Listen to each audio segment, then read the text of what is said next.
At last, another batch of Model 3 configuration mail is hit, a quick check-in on how many of those Model 3s are making it out the door, and another look at Tesla fighting the direct sales fight. This is Tesla Tidbits episode number 364 for February 15th, 2018. We start at Twitter tonight, where my many censors for Tesla news have picked up several sources saying that another blast of Model 3 configuration invites has made its way into the world. Some folks in various forums were beginning to get restless, as invites hadn't been sent since the middle of December, leading many to believe that the production ramp was stalled worse than many had feared. Fortunately, it appears that between the known issue at Gigafactory 1, as well as the number of takers for first production in those first batches, Tesla has finally made their way through them and got another batch out now. From the looks of things, it was a fairly healthy batch that went out as well, and geographically dispersed at that. Congrats to everyone out there that finally got their invites. I hope you're happy with the first production car configuration and can get your gorgeous Model 3 as soon as possible. If not, I wish you patience as you return to the queue to await the feature or features you're holding out for. This is a good segue into our next stories related to Tesla vehicle production. We'll begin first at Bloomberg, where it seems that they even have inquiring minds at the outlet trying to discern exactly how many Model 3s are rolling off the line per week. And it would seem they've got a lot of good data, a good model, and an answer of just over 1,000 per week. The methodology is pretty impressive in my book. Like many, they're following VIN registrations with the government as one source of information. They're also perusing all the social media they can get their hands on, where many folks have published their VINs to let others know where things stand. And lastly, they're soliciting owners directly to submit their VINs to them. They've combined those three methods to pick up what appears to be a pretty good picture of Tesla's production ramp for Model 3. Tesla does appear to be lagging behind their promised production, again.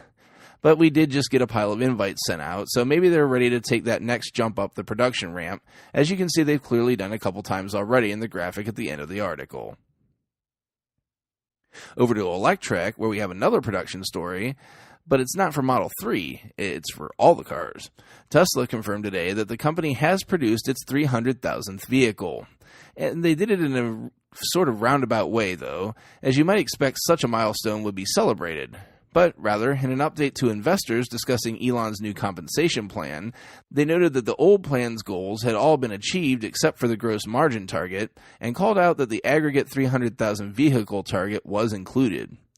74.4% of those cars on the road as of the end of 2017 were Model S, 25.1% were Model X, and the remaining less than 1% were Model 3. We'll certainly see that final number begin to take on much more significant meaning as the year moves on. However, this does bring up one other interesting question for those in the U.S. looking to buy any model. This is, of course, how many of those were sold in the U.S., inching the company ever closer to the end of the tax credit for EVs. You have to think that we have got to be getting very, very close to that 200,000 number in the U.S., considering where this overall number now sits. For obvious reasons, if you're at all on the fence about ordering, jump on off and get it done and ensure you pick up that free money, because you never know when that deadline is coming and you must take delivery of your car in the proper time frame to get the full credit. Lastly tonight, still at Electrek, they've got a nice write-up on all of the states where Tesla has an active legal battle for direct sales. While I've brought you individual stories from 3 states on the last 3 shows in a row, this article lists off the 8 states where Tesla is engaged and gives a brief synopsis of each. The active battles right now are being fought in New York, Connecticut, Utah, New Mexico, Oklahoma, Wisconsin, Michigan, and Texas. Check out the full story to get the lowdown on the other 5 states that we previously haven't covered. Make sure you check out the links to the full stories in the show description. While you're at it, please consider supporting the show financially through Patreon at patreon.com/Tesla Tidbits. And from the looks of things, many of you have been.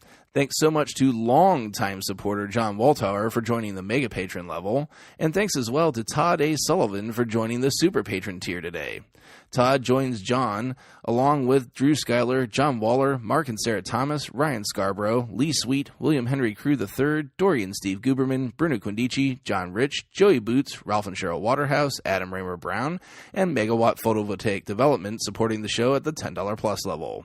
If you can't support with dollars, be sure to show your love with positive reviews and subscriptions on YouTube, iTunes, and other services across the internet. Speaking of those other services, one final show housekeeping note. For those of you that love you some Spotify, you can now pick the show up on that service as well. Simply search for Tesla in the app and scroll to the podcasts and videos section to add it to your queue. I think we officially have the show provided at any podcast aggregator that you can possibly think of, but if something's missing that's your favorite, lob me a tweet and let me know. I'll be happy to give it a look.